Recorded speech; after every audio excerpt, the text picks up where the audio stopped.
Good morning, students. Welcome back to our next part of class 7th English. I, Shweta Somra, am your English teacher, and today we will read part 8th of chapter 4, The Ashes That Made Trees Bloom. You all remember we have read the whole folk tale or the whole story in the last parts, which was a Japanese folk tale, and it's a very simple and a very emotional story. So today we will discuss the question answers of this part. Come along, we'll start with the question number 1. The old farmer is a kind person. We all know that the old farmer is a very kind man. What evidence of his kindness do you find in the first two paragraphs? First two paragraphs of what? Of your story which is in your textbook. Okay, so what evidence? Evidence क्या होता है बेटा? What do you mean by the word evidence? It means proof. ठीक है, आपको किस चीज़ से पता चलता है, ऐसा क्या प्रूफ है उन दो पैराग्राफ्स में जिससे हमें ये मालूम चले कि वो ओल्ड फार्मर जो था वो दयालु था या नहीं? ठीक है, एविडेंस मतलब हमारे पास कोई सुराग है या नहीं, कोई उसका प्रूफ है या नहीं. ठीक है, so first two paragraphs of your story you have to read and then find out the answer. I know everyone knows the answer of this question. The old man was very kind because in the first paragraph we read about a pet dog, Muko. Okay, you all remember the old couple did not have any child of their own. सबको याद है ना कि जो वो बुजुर्ग दंपत्ति थे, जो फार्मर दंपत्ति थे, उनके क्या था, कोई संतान नहीं थी. तो उन्होंने म्यूको नाम के डॉग को अपने बच्चे की तरह रखा, अपने बच्चे की तरह पाला. और जब वो उसको खाना खिलाते थे तो ऐसा नहीं कि लेफ़्ट ओवर उसको देते थे या बचा खुचा उसको देते थे. जो खुद वो खा रहे होते थे अपनी खुद की चॉपस्टिक से उसके सुंदर सुंदर पीसेस उसको देते थे और जितना वो खाना चाहता था उतना खाता था. So this is a very bright example of the kindness of that man. ठीक है, this was in the first paragraph. Now what was in the next? When the farmer used to go in his rice fields, the dog followed him daily, and what did the old farmer do? He used to turn the soil upside down. ठीक है, sod जो हमने पढ़ा था ना, sod it means the upper part of the soil. उसको वो upside down turn कर देता था अपने स्पेड से. ठीक है, क्यों? ताकि जो उस मिट्टी के नीचे कोई कीड़े मकोड़े हैं, कुछ वर्म्स हैं, उनको कौन खा सके? जो बर्ड्स, जो हेरन्स उनके साथ साथ चलती रहती थी. ठीक है, so this was the another example of his kindness which you will find in the second paragraph of your chapter. So come along, will read the answer now. The old farmer was a kind person. We all know that he was very kind. बहुत ही दयालु इंसान थे. He loved his dog as if it was his own baby. वो अपने dog को, अपने pet dog को इतना प्रेम करते थे जैसे कि वो उनका खुद का ही बच्चा हो. ठीक है, हिज ओन बेबी, अपने खुद के बच्चे की तरह वो उसको प्यार करते थे. He fed it with fish with his own chopsticks. Fed means बेटा उसको खिलाना. ठीक है, मील टाइम पे जब खाना खाते हैं तो म्यूको को वो पर्सन, ओल्ड पर्सन या फार्मर खाना खिलाता था. फीड मीन्स खिलाना. विद फिश, वही फिश जो उसकी खुद की प्लेट में होती थी.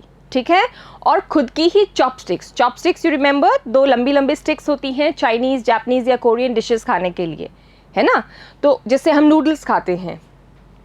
सो वो फिश के टुकड़े खुद की चॉपस्टिक्स से, जिससे वो खुद खा रहा होता था, उससे वो उस म्यूको को, अपने डॉग को देता था.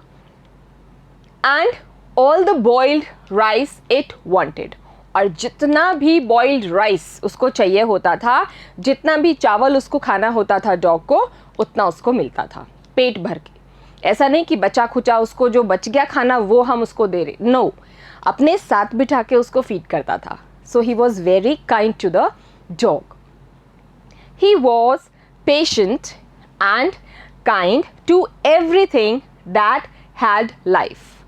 Now the old farmer was very kind to anything which had life. कोई भी जीव जंतु प्राणी या जो भी जिसमें भी जीवन बसता था, हर उस चीज़ के लिए वो बहुत ही दयालु थे. And often dug up a sword on purpose to give food to the birds. Sword, I told you, the uppermost part of the soil. उसको turn down कर देते थे. क्यों? On purpose. On purpose means intentionally. जानबूझ के उसको पलट देते थे रास्ते में चलते चलते, ताकि जो birds है वो उसको feed कर सके. To give food to the birds. ठीक है, ताकि birds भी feed कर लें अपने आप को. Got it? So these are the two things in the two paragraphs. The first one was about the dog, how he used to feed his dog, and the second one was about the birds. Got it? पहला था dog के लिए, दूसरा था birds के लिए. So this is how we come to know that the old man was very kind. Next question. What did the dog do to lead the farmer to the hidden gold? What did the dog do to take the farmer to the place where he found the treasure? क्या किया था muco ने या उस dog ने अपने master को उस खजाने वाली जगह पर ले जाने के लिए? You all know that he came running and then he started pulling his clothes, okay, over his legs, and he was turning to some other side and making noises, whinnying, moving to and fro. Yes or no? वो बहुत उत्सुक था, परेशान था जब तक उसके master ने उसकी बात नहीं मान ली, है ना? At first, in the beginning, the old farmer thought that he is just doing for no reason, कि ये डॉग ऐसे खेलने खेलने में ही कर रहा है, इसका कोई रीज़न नहीं है.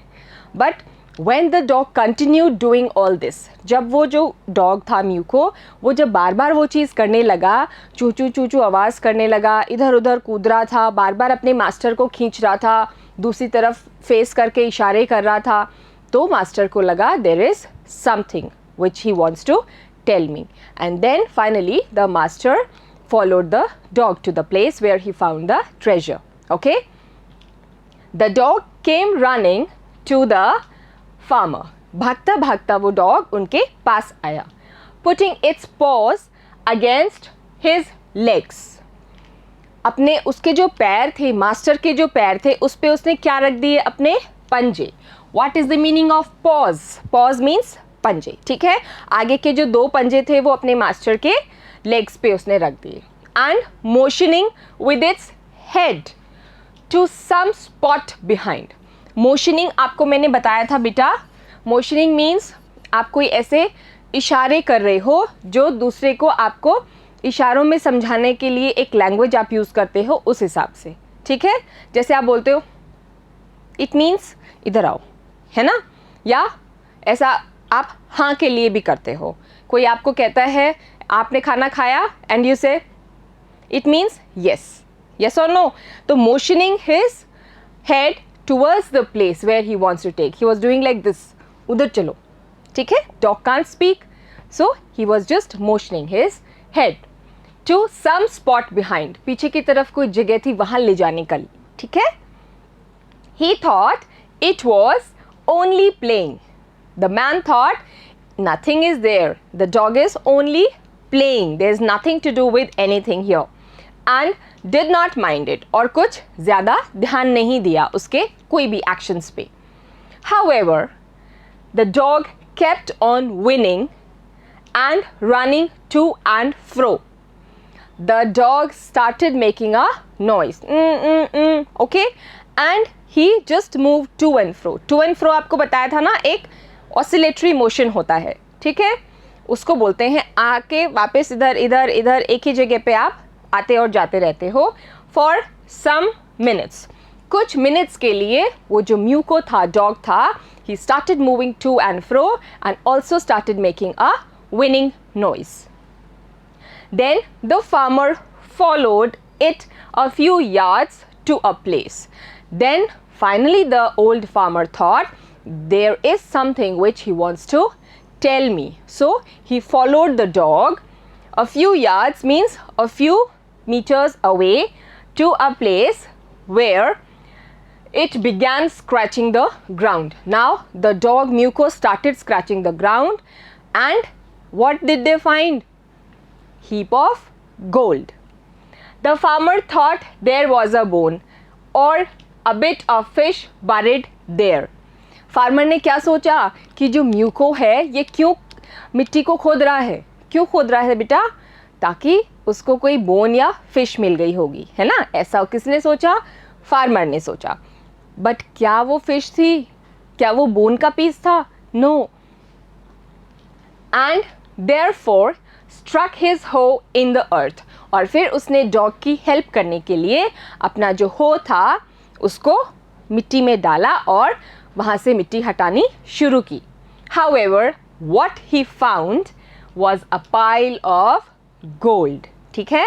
और लास्ट में उसको क्या मिला? मिट्टी खोदने के बाद कोई बोन या फिश नहीं, एक सोने के सिक्कों का ढेर उसको मिला.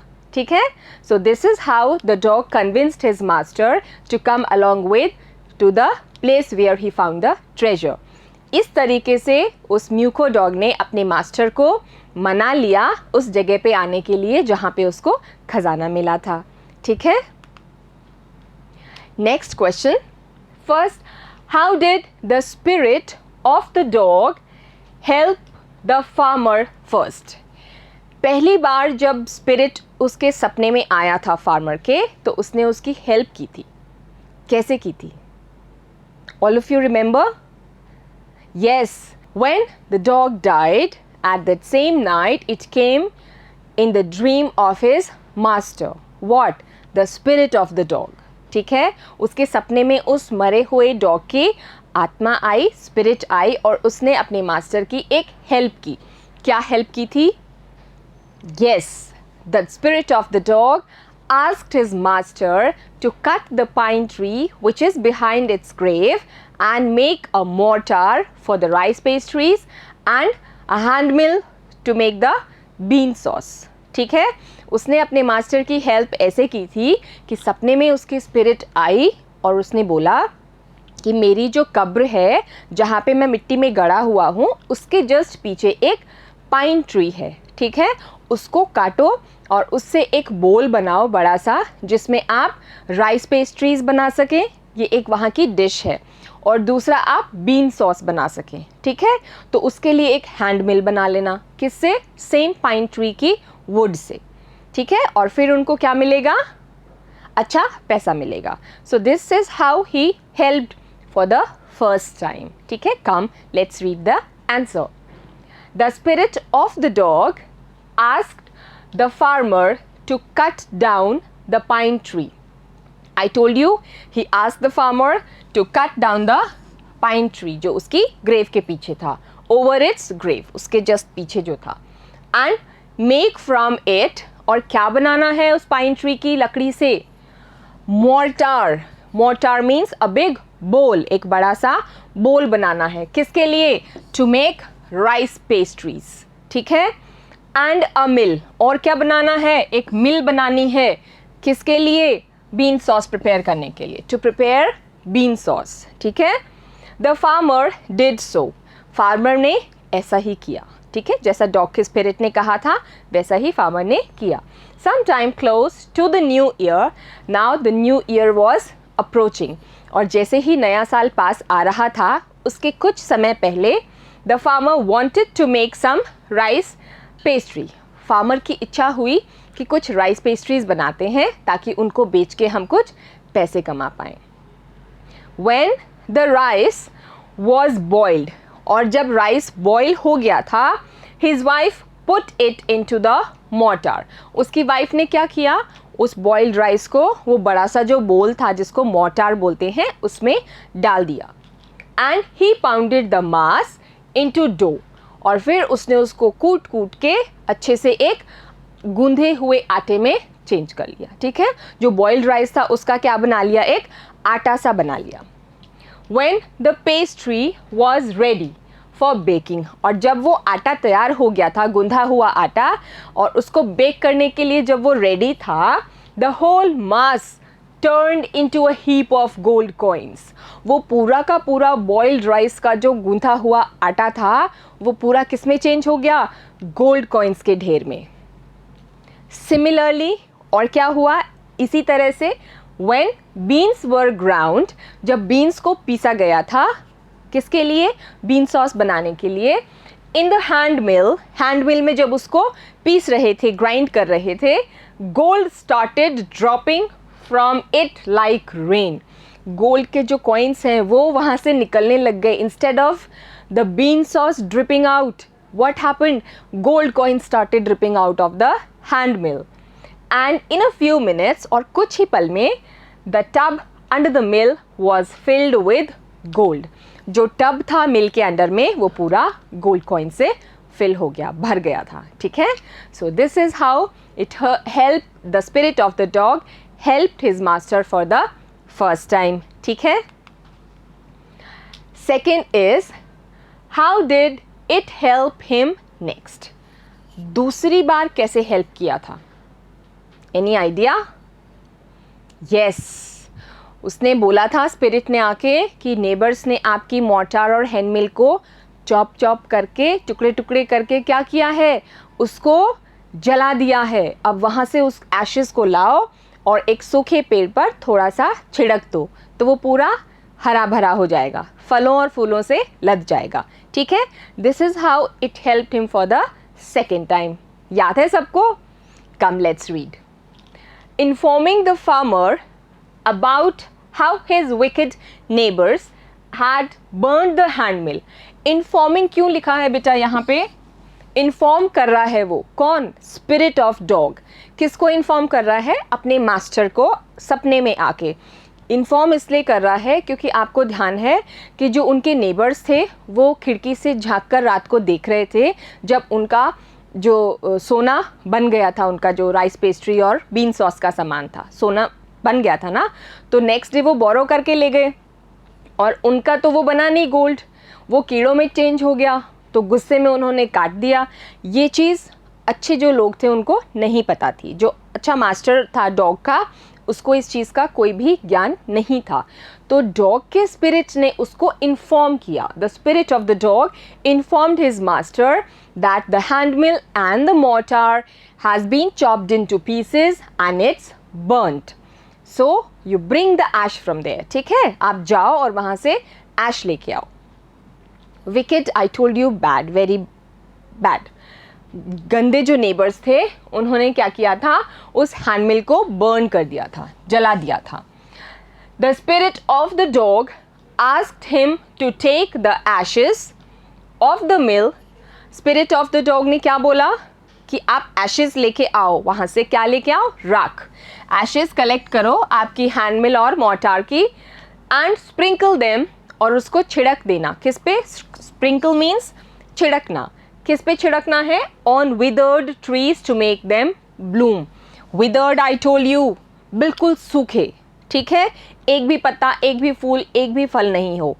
ठीक है. सिर्फ सूखी सूखी डालियां हो. That is a withered tree. और उस पर आप जैसे ही छिड़कोगे तो आपको क्या मिलेगा? पूरा हरा भरा और खुश सा पेड़.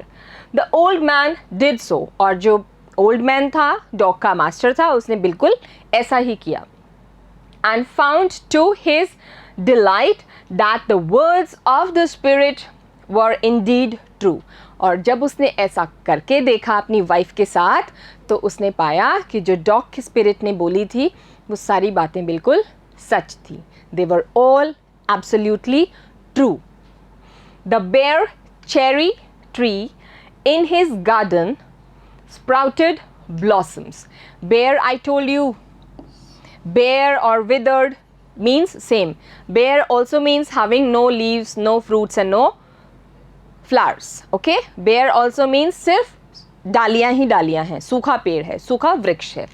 तो बेयर चेरी ट्री जो उनके गार्डन में था, इट स्प्राउटेड ब्लॉसम्स. उसने फूलों के गुच्छे निकाल दिए थे सिर्फ थोड़ी सी ऐश को स्प्रिंकल करते ही. When a pinch of the ashes were sprinkled on it. ठीक है. जब थोड़ी सी ऐश उस पर डाली इतने में ही वो खुश और हरा भरा हो गया. Later he was rewarded by the daimyo for making an old withered cherry tree blossom once again. Daimyo ने क्या किया था? Award दिया था उसको, silk robes and so many things to eat, right? Money also, and he was very happy. Why did the daimyo help him? Because he sprinkled some of the ash on the tree from where the cart of the daimyo was passing by, and a sweet fragrance spread into the air which was very much liked by the daimyo. ठीक है, daimyo इसलिए खुश हो गया था क्योंकि एक सूखे से पेड़ के ऊपर उसने ऐश छिड़क के उसको बिल्कुल फूलों से लदा दिया था, है ना, और वो बहुत अच्छी सी खुशबू पूरे वातावरण में वहाँ पे फैल गई थी. So daimyo was very happy on this and he awarded or rewarded the old man. ठीक है, ये दूसरा तरीका था जब डॉग ने उसकी हेल्प की थी. समझ गए बेटा? Why did the daimyo reward the farmer but punish his neighbor for the same act? Now the act which both of them did was exactly the same. What was the act? जो act या जो action उन लोगों ने किया था, जो काम उन लोगों ने किया था, किसने? ओल्ड फार्मर ने और उसके विकेड नेबर ने, जो बुरा नेबर था उसने एक ही काम किया था. क्या? सूखे पेड़ पे राख छिड़की थी. दोनों ने ही किया था ना. बट जो मास्टर था डॉग का, उसको तो दाइम्यो ने अवार्ड दिए बहुत सारे और खुश हुआ. और यही काम जब विकेड नेबर ने किया, बुरे नेबर्स ने किया, तो उनको क्या किया? जान से मार दिया. Why? Come let's read. The daimyo rewarded the farmer for making an old withered cherry tree blossom once again. You all know that daimyos rewarded the old man because it made the cherry tree bloom. ठीक है. और कौन से season में? Winter season में, जब कोई भी पेड़ पे पत्ते नहीं होते हैं. At that time it was a miracle which he did. तो दाइम्योज ने इस वजह से उसको अवार्ड दिए थे. ठीक है. लाइक द फार्मर, एग्जैक्टली उस फार्मर की तरह ही हिज ग्रीडी नेबर, उसके जो लालची नेबर है, also sprinkled Ashes over a withered cherry tree. Similarly, the greedy neighbor also sprinkled some ash on the withered cherry tree. उसने भी यही काम किया था. However, the result this time was different. पर इस बार जो रिजल्ट था वो कैसा था? बिल्कुल ऑपोजिट, डिफरेंट. उसमें कोई ब्लॉसम्स नहीं आए, पेड़ हरा भरा नहीं हुआ. The tree did not blossom. जो पेड़ था वो क्या हुआ? बिल्कुल भी उसमें फल फूल कुछ भी नहीं आए.